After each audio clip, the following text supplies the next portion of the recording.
Fala pessoal, tudo bem? Aqui é o professor Vitor Proença. Nesse vídeo a gente vai conversar um pouquinho sobre pedras nos rins ou cálculos renais. Se você quiser, você pode também chamar de litíase renal, tá bom? Eu vou explicar o que é, como acontece, principais causas, fatores de risco, diagnóstico, tratamento e tudo mais, né? Prevenção, tratamento e tudo mais, beleza? Então fica aqui comigo se você precisa entender melhor como interpretar esse exame laboratorial de uma maneira geral, tá bom? Então, quais são os principais tipos de cálculos renais, tá? A gente tem 4 tipos principais e alguns outros aí diferentes, mas 4 tipos principais que acontecem dentro do nosso sistema renal de uma maneira geral. Cálculos de cálcio, tá? Que são compostos principalmente por oxalato de cálcio e fosfato de cálcio. Então, eles representam 70% de todos os tipos de cálculos que a gente tem nos nossos rins, tá? Lembrando que cálculos basicamente são pequenas pedrinhas, são cristais que vão se juntando e também se combinam com proteínas que a gente tem lá no nosso sistema renal, as chamadas proteínas de Tams-Horsfall, e elas se combinam e aí formam substâncias que são muito duras. E aí, imagina a seguinte situação, ela tem que passar por um buraquinho muito pequenininho. Esses cristais, quando eles estão bem pequenos, eles passam sem problema algum. Quando eles vão se juntando, eles não conseguem mais passar lá nos túbulos, passar no ureter, na pelve renal, e aí eles acabam se acumulando e criando esse processo aí que causa muita dor e que causa um processo inflamatório, que pode causar infecção e tudo mais que a gente vai conversar aqui. Então, o cálcio é muito importante e não necessariamente tem uma relação direta com a alimentação. É importante deixar isso claro, tá? Se você conversar com um urologista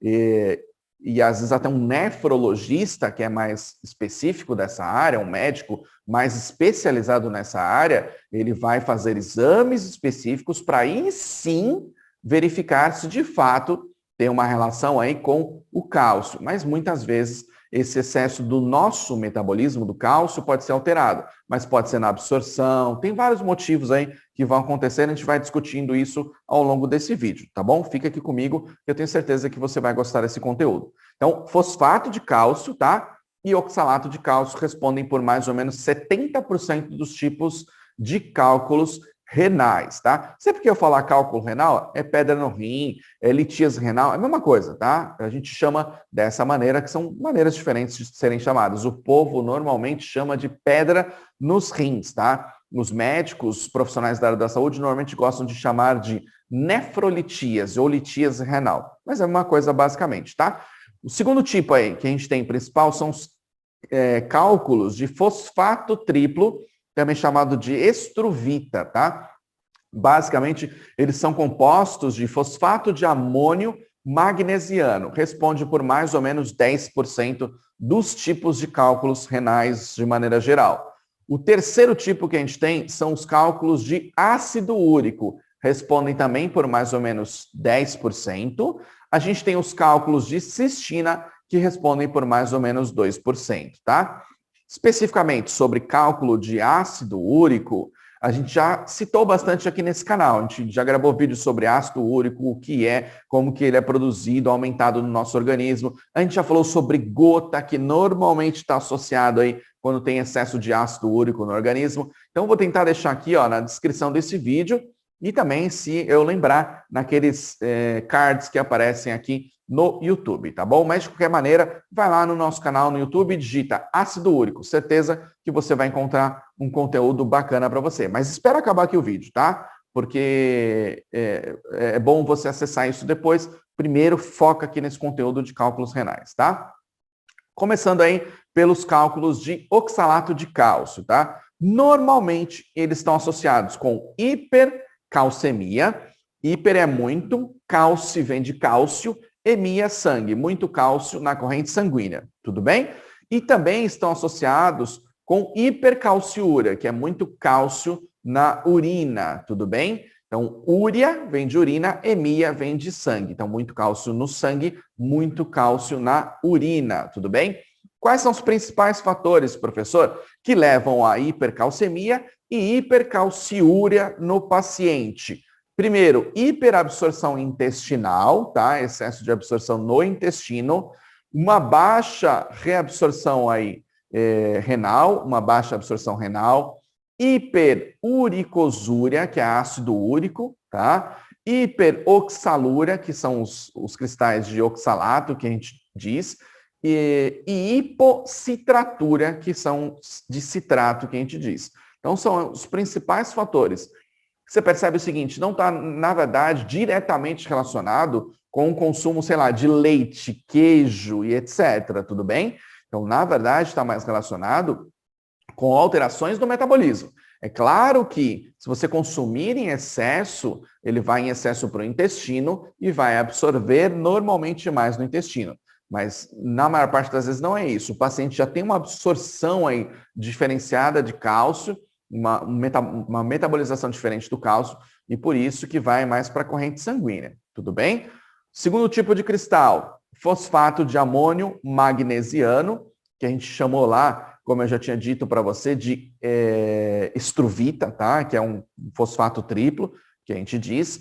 Então, normalmente são formados aí, grande parte, depois de infecções bacterianas, por exemplo, como bactérias que são urease positivas, tá? Então, proteus, alguns tipos de estafilococcus, tá? Que eles convertem basicamente a ureia em amônia, porque eles têm uma enzima, que é a urease, que a gente diz. Então, quando converte ureia em amônia, forma muita amônia, que se combina com outros compostos lá dentro do nosso sistema renal, e essa infecção bacteriana estimula a formação desses cristais aí e cálculos de fosfato de amônio magnesiano, tudo bem? Normalmente também isso acontece em pacientes que têm uma urina com pH um pouco mais elevado, que é uma urina alcalina, tá? Que normalmente é resultante da precipitação aí de sais de fosfato de amônio magnesiano. Então, quando começa a precipitar muito cristal, ele vai se juntando junto com as proteínas que tem na nosso sistema renal, nos túbulos renais, etc. Na hora que vai se juntando, forma esse cálculo renal, essa pedrinha que a gente diz, tudo bem? E os cristais aí, os cálculos, né, mais especificamente de fosfato de amônio magnesiano, formam os maiores cristais, aí, os cálculos que a gente tem no nosso sistema renal e que normalmente eles ficam lá na pelve renal, impedindo toda a filtração da urina, tudo bem? Então pensa já o seguinte, se está impedindo a filtração da urina, a quantidade de urina vai ser menor se está formando menos urina. Está formando por quê? Porque o cálculo está bloqueando a saída dos rins, lá indo para a pelve renal, por exemplo, depois ureter e tudo mais, né? Está impedindo a saída dessa urina, tudo bem? O nosso sistema sanguíneo não está sendo filtrado adequadamente porque tem já uma sobrecarga renal, porque não está saindo o conteúdo do filtrado lá, dos glomérulos e tudo mais que acontecem no nosso sistema renal, tudo bem? Então, eles bloqueiam aquela saída lá na pelve e formam o que a gente chama de cálculos coraliformes, que parece um coral, resumidamente é isso, né? São os maiores cristais que a gente tem. Normalmente os cristais são pequenininhos, lá 1 milímetro, 2 milímetros, que já é grande, mas eles podem formar aí cristais e cálculos muito maiores, tudo bem? Terceiro tipo, cálculos de ácido úrico. São bastante comuns em pacientes que têm hiperuricemia, que é excesso de ácido úrico na corrente sanguínea, que a gente disse já em outro vídeo, que está relacionado, por exemplo, com a gota ou artrite gotosa. O link também está na descrição aqui desse vídeo, tá? E também associado com pacientes que têm o que a gente chama de leucemia, que é um tipo de neoplasia que a gente tem do nosso sangue, né, da medula óssea, etc, tá? Esses pacientes, normalmente, aí que têm cálculos de ácido úrico, eles têm mais tendência a excretar urina com pH abaixo de 5,5, ou seja, uma urina um pouco mais ácida, tá? E aí predispõe a sedimentação aí desse tipo de cristal de ácido úrico. Eles se juntam com as proteínas, normalmente de Tan-Horsfall, que a gente disse já anteriormente nesse vídeo, vão formando um tipo de pedrinha aí, tá? O ácido úrico acaba sendo insolúvel nessa urina que é mais ácida, e aí esses cristais vão se juntando, formando os cálculos, tá? E aí o quarto tipo são os cálculos de cistina. Normalmente estão relacionados aí com alterações genéticas na reabsorção aí de aminoácidos, por exemplo, a cistina, tá? Levando ao que a gente chama de cistinúria, que é a presença de tipos específicos aí de aminoácidos em excesso na urina. Esses cálculos também se formam normalmente num pH mais baixo, mais para ácido, tá? Mas é uma porcentagem aí menor que a gente tem na formação de cálculos renais. O cistina dá mais ou menos 2%. O que forma mais são os cálculos de cálcio, de oxalato de cálcio e fosfato de cálcio. Por isso que eles são muito importantes e você precisa entender isso daí, tá bom? Professor, tá bom, eu entendi os 4 tipos principais aí, as porcentagens e tal, mas o que leva, né? O que predispõe, quais são os fatores que influenciam na formação dos cálculos de uma maneira geral, tá? Então, os principais fatores que influenciam isso são, primeiro, predisposição genética. Se o seu pai, sua mãe, seu irmão, sua tia, em alguns casos, seus avós, tiveram cálculos renais, saiba que você tem mais chance de ter cálculos renais, tudo bem? Mas isso, claro, não é uma sentença. Obrigatoriamente, você tem que ter cálculos renais. Se você mudar o seu hábito de vida, estilo de vida, ingerir mais água, principalmente, tá? Controlar ácido úrico, cálcio no sangue, na urina também, fazer exames periódicos, praticar atividade física, melhorar a alimentação e tudo mais, a chance de formar é muito menor, tudo bem? Mas existe uma predisposição genética, tá? Outro ponto que é muito importante, volume insuficiente de urina ou ainda uma urina supersaturada com sais, por exemplo, baixa ingestão de água. Então, acabei de falar aí para você, ó, um dos pontos principais é fazer mais ingestão de água, tá? Nesse caso, obviamente, que eu estou falando bastante aqui, então eu preciso fazer ingestão de água constantemente, né? Mas todo mundo, obviamente, precisa fazer ingestão de água. Claro que existem pacientes específicos, sei lá, insuficiência cardíaca, né? Que aí a quantidade de líquidos deve ser reduzida e controlada, mas de maneira geral, né? Nesse caso, especificamente de cálculos urinários, tem uma relação muito grande com baixa ingestão de água. Eu estou falando água, tá? Eu repeti várias vezes aqui para você, porque aí de repente alguém pensa, então eu vou tomar mais Coca-Cola, refrigerante, cerveja e etc. Não é isso que eu estou falando. Estou falando de água especificamente, tudo bem? Claro que aí existem alguns tipos de sucos cítricos e etc. que podem auxiliar, tá? Mas não é o nosso objetivo aqui. Estou falando especificamente de água. Aumentar a ingestão de água, 2, 3 litros de água por dia, não no mesmo momento, né? Vai fracionando isso ao longo do dia. Você vai perceber que provavelmente vai melhorar muito essas crises aí de formação de cristais e cálculos renais que você tem. Tudo bem? Então, volume insuficiente de urina ou uma urina hipersaturada de sais são fatores que predispõem à formação de cálculos renais. Alteração no pH urinário também, seja aí por uma infecção ou alguma coisa do tipo, tá? Então, presença de bactéria é uma das coisas, um dos fatores que propicia a formação dos cálculos. E aí, quando forma cálculo, tem mais chance de ter infecção. Então, aí é um ciclo vicioso, né? O paciente ingere pouca água, tem mais chance de formar, ter aí uma infecção do trato urinário. Mais infecção do trato urinário, mais deposição de sais, modificação do pH e etc. Mais cálculo sendo formado, mais infecção. Então, entra aí num ciclo. Por isso que o médico, de maneira geral, vai falar: quanto de água que você ingere por dia? Eu tomo um copinho lá de 200 ml de manhã, trabalho o dia inteiro, depois eu não faço quase ingestão de água. E aí eu tomo, sei lá, refrigerante ou alguma coisa do tipo. Então, obviamente, você tem que mudar um pouco os seus hábitos e fazer mais ingestão de água, beleza? Outra coisa, dieta rica em proteína e excesso de sal também, tudo bem? Então, esse é um dos fatores que também predispõe, cria processos inflamatórios e etc, tá? Sedentarismo e obesidade.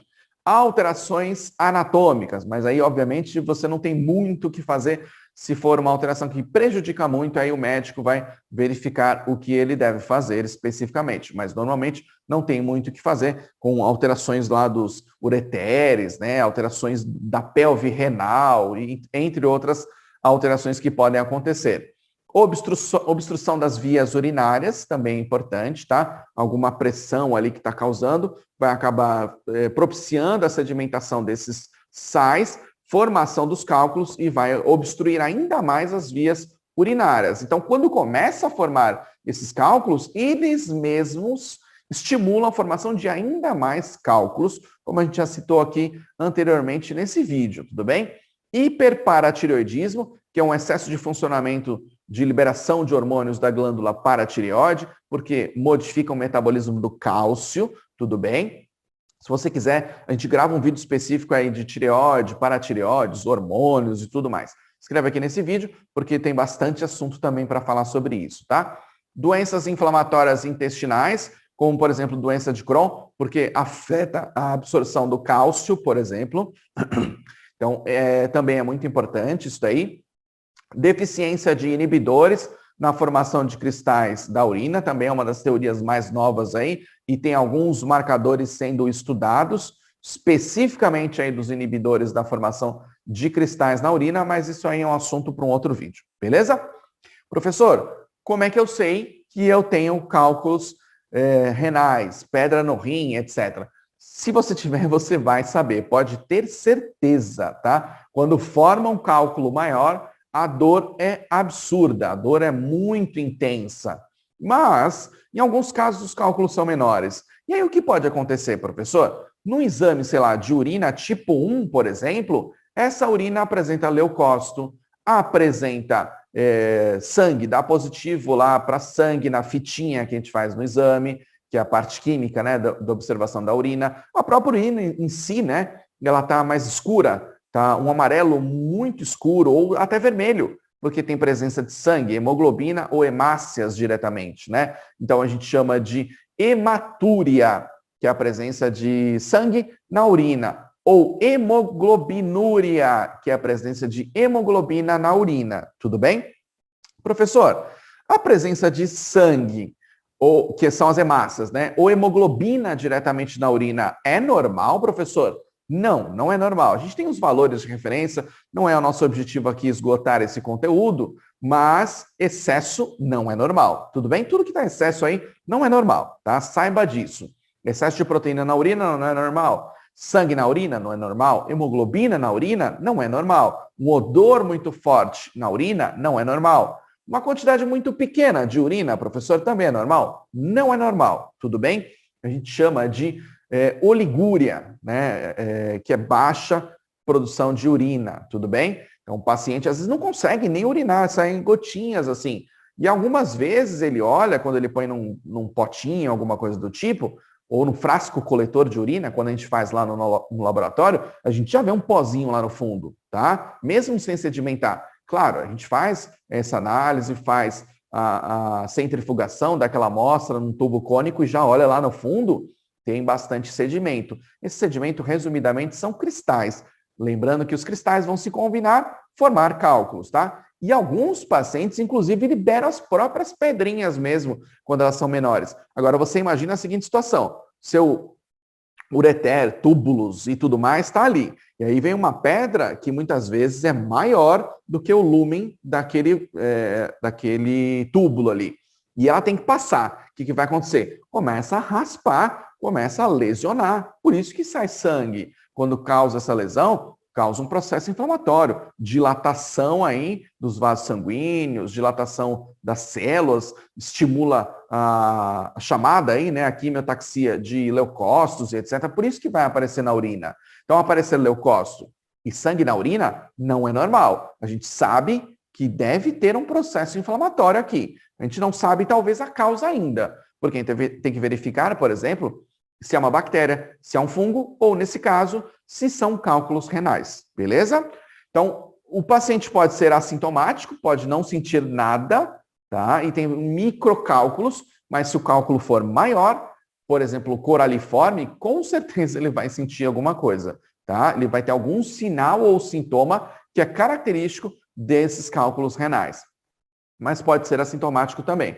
Normalmente, dor abdominal intensa, cólica intensa, que normalmente irradia aqui mais para a parte posterior, aqui nas costas, tá? Abaixo, mais ali próximo das costelas, né? E essa dor é muito intensa normalmente. A produção de urina normalmente diminui também, tá? Começa a sair sangue, então já é uma coisa com a qual, obviamente, o paciente se assusta. E aí, normalmente, ele procura uma emergência, né? Dano renal também pode acontecer. E aí, professor, o que pode acontecer? Se está impedindo a produção de urina, vai aumentar a ureia, vai aumentar a creatinina, vai diminuir a produção de urina, tudo bem? Então, isso tudo vai acontecer no exame de urina, a gente já consegue verificar aí. Seja urina tipo 1, mais especificamente, né? Urina de 24 horas, que é um outro tipo de exame que também é feito, tudo bem? Hematúria, como a gente já disse, que é a liberação de sangue na urina, e aí o paciente começa a ter outros tipos de infecções. Lembrando, mais cálculos renais, mais infecções, mais cálculos renais, tudo bem? E aí apresenta dor e tudo mais que a gente já discutiu aqui, certo? Então, alguns dos sintomas que estão relacionados com a formação de cálculos renais de uma maneira geral, tá? Não subdividindo aí os tipos de fosfato, de cálcio, né, cistina e tudo mais, mas de uma maneira geral, beleza? Como é que é feito o diagnóstico, então? Obviamente, quando você sente isso tudo, você vai para o médico analisa, olha, isso aqui provavelmente são cálculos renais, tudo bem? Você não está produzindo urina quase, está saindo sangue, está saindo às vezes até um leucócito, né, alguma coisa, um pus ou alguma coisa do tipo, o odor está muito forte, a quantidade de urina está muito baixa, uma hiperconcentração na urina, tá? Então tudo isso aí que ele já analisa só no seu relato, só analisando a avaliação clínica e histórico do paciente, tudo bem? Então, primeira ideia, ele já começa a formular uma hipótese diagnóstica sobre esse assunto. E aí ele pode solicitar, por exemplo, para verificar qual é o tipo de cálculo que está sendo formado, um exame de sangue. E ele analisa, por exemplo, ácido úrico, para ver se esse paciente tem uma hiperuricemia, verifica aí ureia, verifica creatinina, verifica cálcio, para ver se tem uma hipercalcemia, tudo bem? Então, tudo isso são exames aí de hiperuricemia, hipercalcemia, excesso de ureia, excesso de creatinina. Então, tudo isso são exames de sangue que podem ser verificados. Como a gente já citou, exame de urina também, porque a substância está em excesso na corrente sanguínea. Ela tem que ser filtrada. Quando ela é filtrada, ela tem que ser excretada, tem que ser eliminada. Mas se o sistema renal não funciona, ela não consegue ser excretada, a urina vai aparecer em menor quantidade, em excesso também de cristais que vão aparecer na urina. Quando a gente coleta a urina, analisa ali, já visualmente, né, essa primeira parte aí, depois com a fitinha, e aí depois no microscópio, que a gente coloca na lâmina, depois de centrifugar a amostra de urina, a gente já vê, por exemplo, excesso de ácido úrico, fosfato de cálcio, entre outros tipos de cristais que podem estar em excesso lá na urina desse paciente, tudo bem? Então, urina tipo 1 e urina que a gente chama de urina de 24 horas, que é aquela que coleta várias urinas dentro de um potão lá, bem grandão e tal. Se você não sabe como funciona, também vou tentar deixar na descrição aqui desse vídeo, porque eu já gravei um vídeo sobre coleta de urina de 24 horas, tá? E aí existem outros exames de imagem, por exemplo, como raio-x, ultrassom, tomografia computadorizada, são outros exames aí, mas a gente não vai ficar entrando no mérito, porque aqui pra gente o nosso principal objetivo são exames laboratoriais, tá? Nosso canal aqui é focado, especializado em exames laboratoriais. Tá bom, professor, mas como que é a prevenção da formação de cálculos renais ou pedras nos rins? A gente já citou aqui para você, ó.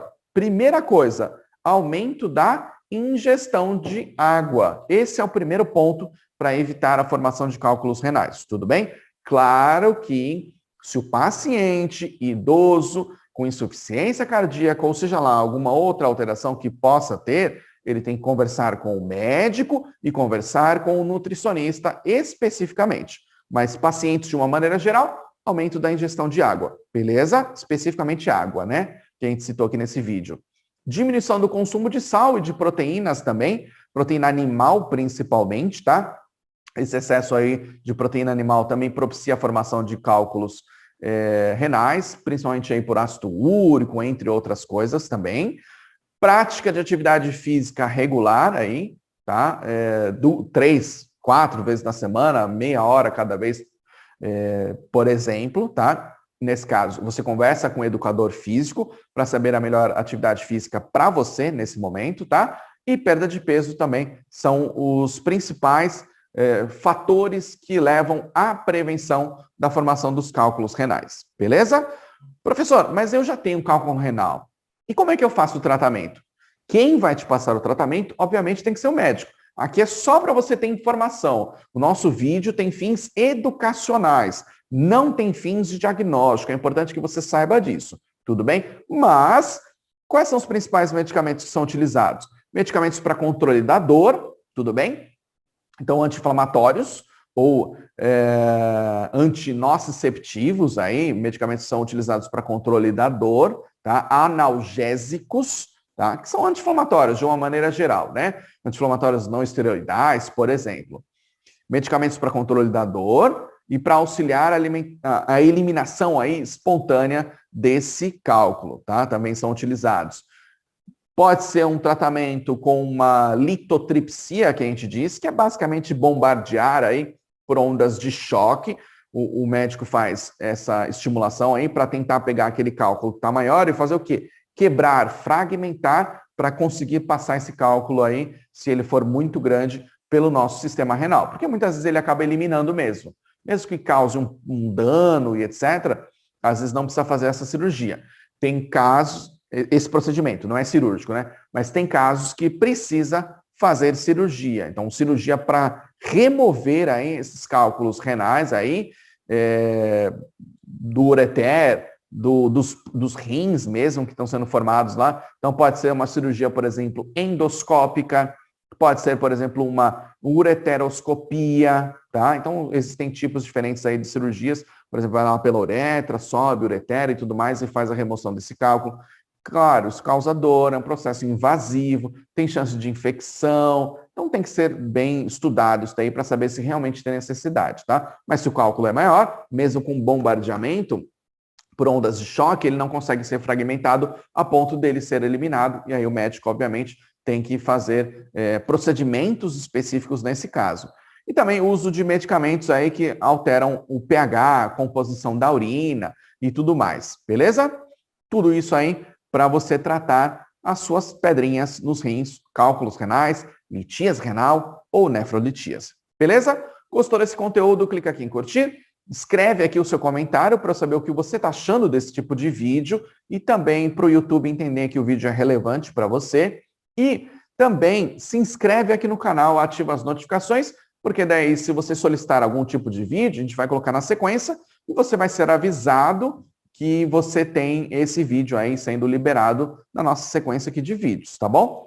Para eu fechar aqui esse conteúdo, eu quero te convidar a conhecer a nossa plataforma de cursos dentro da área da saúde, que é o Passaporte IBAPFlix. Lá você tem mais de 50 cursos certificados, cada um com seu próprio certificado, que é emitido assim que você concluir o curso. Com uma única assinatura, você tem acesso a todos esses cursos aí, com o seu próprio certificado, então mais 50 certificados que você pode ter no seu currículo, tá? Você baixa o certificado, imprime, salva o PDF, seja lá o que for mais importante para você nesse momento. Você tem cursos com videoaulas, materiais complementares, questões para você treinar os seus conhecimentos. Tem o meu suporte, o suporte da minha equipe também, para que você possa melhorar cada vez mais o seu currículo, a sua carreira, entender de fato assuntos relacionados com bioquímica, microimuno, parasito, hemato, análises clínicas de uma maneira geral, tudo bem? O link está na descrição aqui desse vídeo e no primeiro comentário fixado. Tem garantia. Se você quiser, você entra lá, tem um WhatsApp, você me manda uma mensagem ou para a minha equipe, a gente tira todas as dúvidas que você tem sobre esse processo. Dá para parcelar em 12 vezes, tá? Então, acessa lá, tenho certeza que você vai gostar muito do Passaporte IBAPFlix, tá bom? Então é isso aí. Obrigado por você me ouvir até agora. Meu nome é Vitor Proença, um grande abraço e até a próxima aula.